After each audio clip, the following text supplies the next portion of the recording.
இன்றைய கவிதை நூலாய்வு நிகழ்ச்சியில் பேச வாய்ப்பளித்த முனைவர் ராஜேஸ்வரி அம்மா அவர்களுக்கும், எனக்கு முன்னால் மிகவும் சிறப்பாக உரையாற்றிய பேராசிரியர் இளங்கோவன் ஐயா அவர்களுக்கும், கருத்துரை வழங்கிய பேராசிரியர் முத்துவேலு ஐயா அவர்களுக்கும் என்னுடைய வணக்கங்கள்.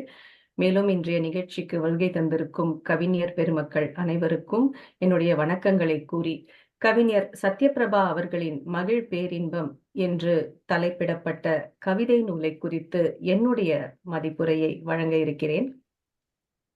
இந்த கவிதை நூலில் பல்வேறு தரப்பட்ட பாடுபொருட்கள் அடக்கிய கவிதைகளை நாம் பார்க்க முடிகிறது. காதல், வாழ்வியல், இயற்கை, பெண்ணியம், தத்துவம் என்று பல்வேறு பாடுபொருட்கள், அழகான மொழிநடை, ஆழமான கருத்துக்கள், அற்புதமான கவிதைகள் என்று ஒரு கவிதை விருந்தையை படைத்திருக்கிறார் ஆசிரியர். கவிஞர் சத்யபிரபாவின் இந்த நூலின் அணிந்துரையில் காதலை பற்றி கவிஞர் எவ்வாறு சிந்திக்கிறார் என்பதை தேர்ந்தெடுக்கப்பட்ட கவிதை வரிகளின் மூலம் நாம் அறிந்து கொள்ள முடிகிறது. அணிந்துரையில் இவ்வாறு இப்படிப்பட்ட வரிகளை நாம் பார்க்க முடிகிறது. அதாவது, புயலாய் தாக்குவேன், தென்றலாய் தவழ்வேன் என்பார். பின்னர் என்ன செய்வீர்? காதல் சுனாமி அடிக்கும் போது இன்ப எரிமலையும் வெடிக்குதே என்று கலங்குவார். பின்னால் காதல் ஓட்டமானது மாறி நானோ எரிதழல், உன் கோடி முத்தங்களும் நொடியில் சுவாகா என்று ஏளனம் செய்து, சன்னலையாவது நீ திறந்து வைக்க கூடாதா? ஒரு முத்தத்தையாவது உள்ளே வீசிச் செல்வேனே என்று ஏக்கத்தை காட்டுவார்.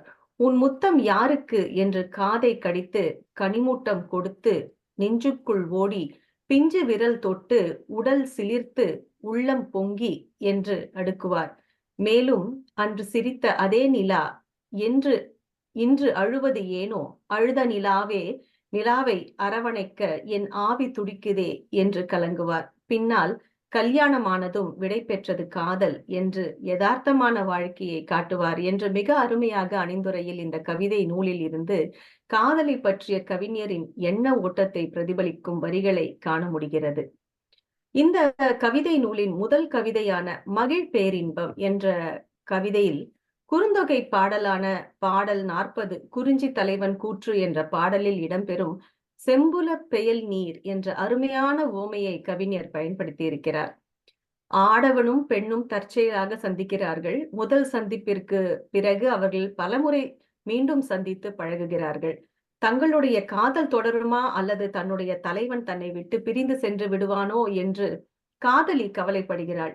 எவ்விதமான உறவும் இல்லாத நாம் நெருங்கி பழகுகிறோம், நம்முடைய நெஞ்சங்கள் ஒருமித்தன, நாம் பிரிய மாட்டோம் என்று உறுதி கூறி தலைவன் அவளுக்கு ஆறுதல் கூறுகிறான். இந்த பின்னணியில் இந்த பாடல் அமைய பெற்றிருக்கும். யாயும் நியாயும் யாராகியரோ எந்தையும் நுந்தையும் எம்முறை கேளீர், யானும் நீயும் எவ்வழி அரிதும் செம்புல பெயநீர் போல அன்புடை நெஞ்சன் தாங்கலந்தனவே என்ற பாடலில் செம்மண் நிலத்தில் பெய்த மழை நீர் அம்மண்ணோடு கலந்து அதன் தன்மையை அடைவது போல அன்புடன் அன்புடன் கூடியிருக்கும் நெஞ்சங்கள் தாமாகவே ஒன்றுபட்டன. ஆனால் அதனால் நாம் ஒருவரை ஒருவர் விட்டு பிரிய மாட்டோம் என்று பொருள்படும் வகையில் காதலின் பெருமையை உணர்த்தும் அழகான உவமை பயன்படுத்தப்பட்டிருக்கிறது. ஆனால் மகிழ் பேரின்பம் என்று தலைப்பிடப்பட்ட கவிஞர் சத்யபிரபாவின் கவிதையில் மகிழ் பேரின்பம் அளித்த செம்புல பெயல் நீரும் ஒரு நாள் விதியின் வெப்பத்தால் நீர் ஆவியாக நிலம் காய்ந்து செம்மண் தூளாகும் என்ற யதார்த்தத்தை காண முடிகிறது. உண்மைதான், காதல் கசந்தால் செம்புல பெயல் நீரும் செம்மண் தூளாகும் என்பது வேதனைக்குரியது. காதல் தரும் துன்பத்தை எடுத்துக்காட்டும் இந்த கவிதைக்கு மகிழ் பேரின்பம் என்று தலைப்பு வைத்திருப்பது சிந்தனையை தூண்டுகிறது. காதல் பேரின்பம் எப்படி தொலைகிறது என்று நம்மை யோசிக்க வைக்கிறது. இதற்கு விடையாக கல்யாணம் ஆனதும் காதல் விடை பெறுகிறது என்ற கருத்தை உள்ளடக்கிய பிம்பம் என்று தலைப்பிடப்பட்ட கவிதை வரிகளை காண முடிகிறது. கல்யாணம் ஆனதும் விடை பெற்றது காதல், அழையாத விருந்தாளியாய் வந்து ஏறிக்கொண்டது பொறுப்பு. இனி சமூக கண்ணாடியில் முகம் பார்ப்போம். கல்யாணம் ஆனதும் விடை பெற்றது காதல், அழையாத விருந்தாளியாய் வந்து ஏறிக்கொண்டது பொறுப்பு. இனி சமூக கண்ணாடியில் முகம் பார்ப்போம் என்ற கவிதை வரிகள் பொறுப்பு வந்ததும் காதல் எப்படி நழுவி விடுகிறது என்பதை எடுத்து காட்டுகிறது. இதே கருத்தை உள்ளடக்கிய கவிதை ஐயோ என்று தலைப்பிடப்பட்ட கவிதையில் காதலித்தோம் கரம் பிடித்தோம் விரல் இடுக்குகளில் நழுவியது காதல். காதலித்தோம் கரம் பிடித்தோம் விரல் இடுக்குகளில் நழுவியது காதல், அவ்வளவுதான் கவிதை என்று கரம் பிடித்ததும் கரம் பிடித்தும் காதல் தோல்வி ஏற்படலாம் என்பதை உணர்த்தும் கவிதை வரிகளை காண முடிகிறது இந்த கவிதையில். விடுதலை என்று தலைப்பிடப்பட்ட கவிதையிலும் எப்படி திருமணத்திற்கு பிறகு காதலே ஒரு சங்கிலியாக மாறிவிடுகிறது என்ற கருத்தை வெளிப்படுத்தும் வரிகளை பார்க்க முடிகிறது. விட்டு விடுதலையாகி சிட்டுக்குருவியைப் போல பறக்க ஆசைதான். ஒரு காலில் காதல் சங்கிலி, மறு காலில் கடமை சங்கிலி. உயிர் பறவை என் விடுதலை வேண்டி உடம்பு சிறையில் காத்திருப்பு. உயிர் பறவை என் விடுதலை வேண்டி உடம்பு சிறையில் காத்திருப்பு என்ற கவிதை வரிகளில் விடுதலை வேண்டி காத்திருக்கும் ஒரு கூண்டு பறவையின் மனவேதனையை நம்மால் உணர முடிகிறது. குடும்ப பொறுப்புகள் எப்படி காதலை காணாமல் செய்து விடுகிறது என்பதை உணர்த்தும் இன்னொரு கவிதை குடும்பம் என்று தலைப்பிடப்பட்ட கவிதை. நான் ஒரு கலைஞன், கைத்தட்டல் என் போஜனம், மாலை மரியாதை போஷாக்கு, ரசிப்போர் என் குடும்பம், இக்குடும்பம் ஒரு துயரம், காதலிகளும் தொல்லை, இக்குடும்பம் ஒரு துயரம், காதலிகளும் தொல்லை, குயில் போல் பாட மயில் போல் ஆட பொறுப்பு சுமை எனக்கு ஒரு முட்டுக்கட்டை என்ற ஆழமான கவிதை வரிகள் குடும்ப பொறுப்புகளில் சிக்கி தவிக்கும் போது எப்படி காதல் காணாமல் போய்விடுகிறது என்பதை உணர்த்தும் கருத்தாழம் மிக்க கவிதையாக திகழ்கிறது. இப்படி கரம் பிடித்தும் காதல் நழுவி விடுகிறது என்று உணர்த்தும் கவிதைகள் எப்படி செம்புல பெயல் நீர் செம்மண் தூளாகி விடுகிறது என்பதை சுட்டிக்காட்டும் கருத்தாழமிக்க கவிதைகளாக புனையப்பட்டு இருக்கிறது. சங்ககால பாடல்களில் காணப்படும் கைக்கிளை காதல் என்ற ஒரு தலை காதலை மையப்படுத்தி எழுதப்பட்டிருக்கும் ஊர்கால் நிவந்த பொதும் பொருள் என தொடங்கும் குறிஞ்சி கலிப்பாடலில் அழகிய இளம்பெண் ஒருத்தியை காண்கிறான் தலைவன்.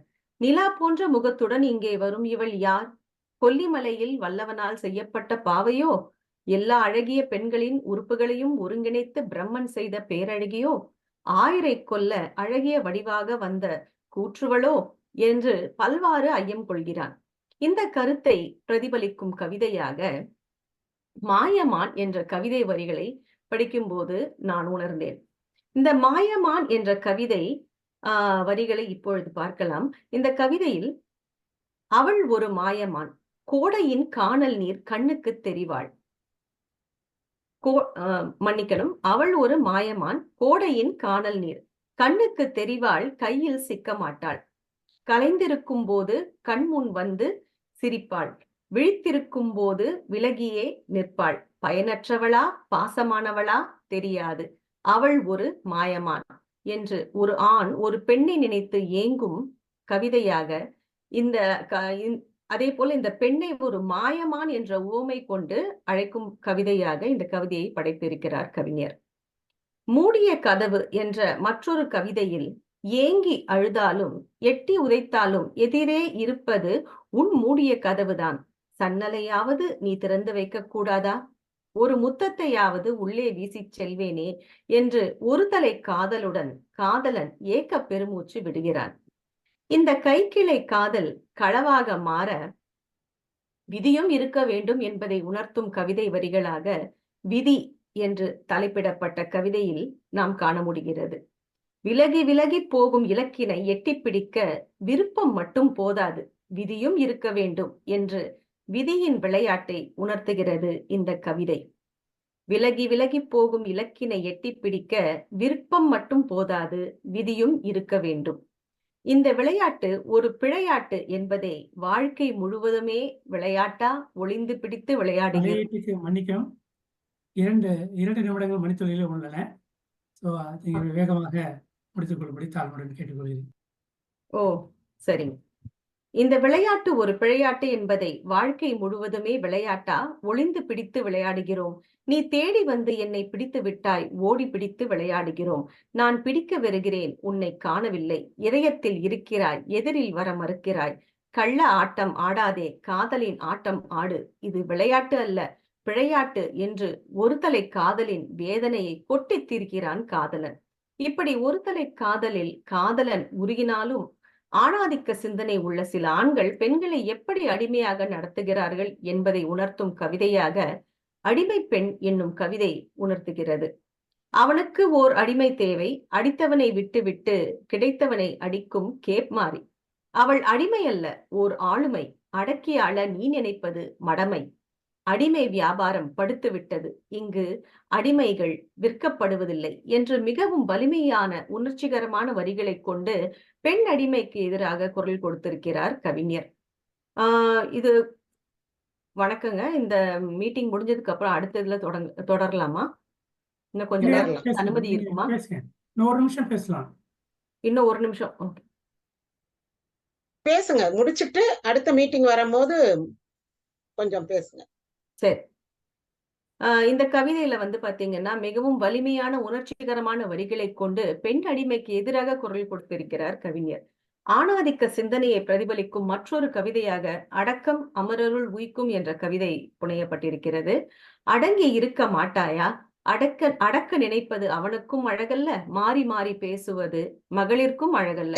இதுதான் அழகு, பேசி புரிவதே அழகு, பேசாமல் பிரிவது அல்ல. இந்த கவிதையில் பெண்ணை அடக்கியாள நினைக்கும் சிந்தனை அழகல்ல என்பதை கவிஞர் மிக அழுத்தமாக வலியுறுத்துகிறார். மணமகள் தேவை என்ற கவிதையில் மணமகளாய் புகுந்த வீட்டிற்கு வருபவள் எப்படி அடிமையாக நடத்தப்படுகிறாள் என்ற அவல நிலையை சுட்டிக்காட்டும் வரிகள் காணப்படுகின்றன. செவிட்டு ஊமை, 2 காலும் கையும் மூளை தேவையில்லை, சராசரி அழகு போதும், கீழ்ப்படிதல் அவசியம், சொல்வதை செய்யணும், ஆயுள் முழுக்க அடிப்படை தேவைகள் 3ம் நிறைவேற்றப்படும், நல்ல பெண்மணி விருதும் கிடைக்கும் என்று ஏளன போக்குடன் இந்த கவிதையை படைத்திருக்கிறார் கவிஞர். பெண்களை எண்ணத்தால் சொல்லால் செயலால் இழிவுபடுத்துவது அறிவற்ற செயல் என்றும் அதனை அறவே நீக்க வேண்டும் என்றும் பெண் அடிமைக்கு எதிராக குரல் கொடுத்த பாரதியாரின் மாதர் தம்மை இழிவு செய்யும் மடமையை கொளுத்துவோம் என்ற கவிதை வரிகள் தான் எனக்கு இந்த கவிதையை வாசிக்கும் போது நினைவுக்கு வந்தது. எதற்கு என்ற இன்னொரு கவிதை. இந்த கவிதையில பேசாதவருக்கு வாய் எதற்கு, கொடுக்காதவருக்கு கை எதற்கு, வணங்காதவருக்கு தலை எதற்கு, வாழாதவருக்கு ஆயுள் எதற்கு, வாயும் கையும் தலையும் இல்லாத முண்டத்துக்கு வாழ்க்கை எதற்கு என்று செயலாற்றாமல் ஜடம் போல வாழும் மனிதர்களை சாடும் வரிகளை பார்க்க முடிகிறது. அநியாயத்தை தட்டி கேட்காதவர்கள் அநியாயத்திற்கு துணை போகிறார்கள் என்ற சிந்தனை இந்த கவிதை வரிகளை வாசிக்கும் போது எனக்கு ஏற்பட்டது. கவிஞரின் கோபம் வெளிப்படும் இன்னொரு கவிதை என்ன செய்யலாம் என்று தலைப்பிடப்பட்ட கவிதை. அழுவதற்கு சக்தி இருந்தால் துக்கத்தை போக்கலாம், மோத தெம்பிருந்தால் எதிர்ப்பை வெல்லலாம், 2ம் இல்லை என்றால் உயிரை விட்டுவிடலாம், அதற்கும் தெம்பில்லையா மானங்கெட்டு கெட என்று கவிஞர் அழுத்தமான வரிகளை கொண்டு இந்த கவிதையை எழுதியிருக்கிறார். இப்படி வாழ்க்கையில் சோதனைகளையும் வேதனைகளையும் அனுபவிக்கும் மனிதர்களுக்கு ஆறுதல் அளிக்கும் இறை சக்தியை போற்றும் கவிதையாக தேவன் என்ற ஒரு கவிதை எழுதப்பட்டிருக்கிறது. நான் உன் இருதயத்தில் இருக்கிறேன், உன் தோளிலும் உன் காலிலும் இருக்கிறேன், உன் வார்த்தையும் செயல்களும் நானே, நான் உன் ஜீவன் அல்ல, உன்னை இயக்கும் தேவன் என்ற கவிதை துன்பத்தில் வாடும் மனிதர்களுக்கு நம்பிக்கையூட்டும் கவிதையாக திகழ்கிறது. களிறு என்ற கவிதையில் வாரத்தின் 7 நாளும் தடவி தடவி பார்த்தேன், உயர்ந்த மலையாகவும் நிமிர்ந்த தூணாகவும் முரமாகவும் எப்படி எப்படியோ தோன்றியது, எண்ணி எண்ணி மகிழ்ந்தேன், 8ஆம் நாளும் பார்த்தேன், அந்தோ பெரிய கரிய மாமிசமலை, கண்ணை கட்டியிருந்த துணி கழன்று விழுந்தது. நாம் ஒரு விடயத்தை மேம்போக்காக நோக்காமல் ஆழ்ந்து கவனிக்க வேண்டும் என்ற கருத்தை வலியுறுத்தும் கவிதையாக இந்த கவிதை எழுதப்பட்டிருக்கிறது. ஒரு யானையை ஒரு மலையாக தூணாக எண்ணிய மனது அது ஏதேதோ இல்லை, அது யானைதான் என்று ஆழ்ந்து கவனித்தால் புரிந்து கொள்கிறது. ஓட்டமும் தேட்டமும் என்ற இன்னொரு கவிதை. இந்த கவிதையில் பொழுது விடிந்ததும் ஓடுகின்ற மனசுக்கு உழைப்பு என்று பெயர், பொழுது அடைந்ததும் தேடுகின்ற மனசுக்கு அலுப்பு என்று பெயர் என்று மனதின் எண்ண ஓட்டங்களை கவிஞர் வெளிப்படுத்தி இருக்கிறார். இயற்கையை போற்றும் கவிதைகளும் இந்த தொகுப்பில் காணப்படுகிறது. வேர்கள் என்று தலைப்பிடப்பட்ட ஒரு கவிதை. வேருக்கு தான் தண்ணீர் விடுகிறோம், தினமும் தோண்டி பார்த்து குனிந்து வணங்குவதில்லை, அது தோன்றா துணை, அண்ணாந்து பார்த்து இலை காய் கனியை தான் எண்ணுகிறோம், இது வேர்களின் வெளிச்சம், வேர்களின் விளைச்சல் என்று மரத்தின் உயிர் நாடியான வேர்களை பற்றி மிக அழகாக இந்த கவிதையில் அடுத்து நீரின்றி அமையாது உலகு என்ற கவிதையில் நீரே சுகம், நீரே இதம், நீரே சுவாசம், நீரே வாழ்க்கை, நீரின்றி வேறில்லை, நீரே எல்லாம் என்று எல்லாமுமாய் இருக்கும் நீரின் மகத்துவத்தை பற்றி எழுதியிருக்கிறார் கவிஞர். துளிர் என்ற இன்னொரு கவிதையில் வெட்டி விட்டோம், அடியோடு வெட்டி விட்டோம் என்ற கர்வமா, இதோ பார் காதலை போல் மீண்டும் துளிர்கிறது. இனி பூ, காய், கனி என்ன செய்வாய் நீ என்று வெட்டப்பட்ட ஒரு மரம் துளிர் விடும்போது தன்னை வெட்டியவர்களுக்கு சவால் விடும் கவிதையாக இந்த கவிதையை எழுதியிருக்கிறார் கவிஞர். கிராமங்களில் நன்கு வாழ்ந்து அனுபவித்து இறந்து போகும் வயதான பெரியவர்கள் இறக்கும் போது கல்யாண சாவு என்று சொல்லி மேளதாளத்தோடு பாடை கட்டி அனுப்பி வைப்பர். அதுவரை அந்த பெரியவரை வந்து பார்க்க நாதி இருக்காது. இந்த கருத்தை வலியுறுத்தும் கவிதையாக கல்யாண சாவு என்ற கவிதை அமைந்திருக்கிறது. பசியாக இருந்தேன், உணவு கொடுக்கவில்லை, தாகமாக இருந்தேன், தண்ணீர் தரவில்லை, அந்நியனாக உணர்ந்தேன், அரவணைக்க யாருமில்லை, அனாதையாய் செத்தேன், கல்யாண சாவென்று கொண்டாட்டம் பார் என்று வலிமையான வரிகளோடு இந்த கவிதையை எழுதியிருக்கிறார் கவிஞர். அடுத்து டெத், சாவை பற்றிய ஒரு கவிதை. அந்த கவிதை ஒரு 4 வரிதான். அந்த 4 வரியில எவ்வளவு பெரிய ஒரு தத்துவத்தை அவங்க சொல்லியிருக்காங்க. சாவி என்று தலைப்பிடப்பட்ட கவிதை. சாவே உன் சாவி கொடு, சாவா மருந்தும் கொடு என்ற அந்த கவிதை. இந்த கவிதையை வாசிக்கும் போது எனக்கு டெத் என்று பாப்லோ நெருடா அவர்கள் எழுதிய கவிதை வரிகள் நினைவுக்கு வந்தன. Death arrives among all that sound, like a shoe with no foot in it, like a suit with no man in it, comes and knocks, using a ring with no stone in it, with no finger in it. என்று இந்த death எப்படி ஒரு பூனை போல வருகிறது அப்படின்ற மாதிரி இந்த கவிதை எழுதியிருப்பாங்க. ஆனா அப்படிப்பட்ட அந்த இறப்பு அந்த சாவிடமே இவங்க என்ன கேட்கிறாங்கன்னா, சாவே எனக்கு உன்னுடைய சாவியை கொடு, சாவா மருந்தும் கொடு அப்படின்னு சாவிடமே அதை கேட்பது போல ரொம்ப அருமையாக இந்த கவிதை, ஒரு தத்துவார்த்தமான ஒரு கவிதை. இது ஆழ்ந்து யோசிக்க வேண்டிய ஒரு கவிதை. இந்த கவிதையை மிக அழகாக அவர் எழுதியிருக்கிறார். அடுத்து மூத்தோர் சொல் நெல்லிக்காய் போல முதலில் துவர்க்கும் பிறகு இனிக்கும் என்ற பழமொழி ஊமையாக பயன்படுத்தப்பட்டிருக்கிற இன்னொரு கவிதை.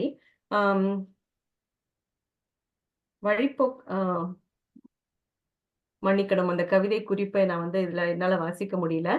அடுத்து இப்படி இந்த கவிதை தொகுப்பு முழுவதும் காதல், இயற்கை, மனப்போராட்டங்கள், வாழ்வியல், இல்லறம், பெண் விடுதலை என்று பலதரப்பட்ட பாடுபொருள்கள் உள்ளடக்கிய கவிதைகளை அள்ளி தந்திருக்கிறார் கவிஞர் சத்யபிரபா.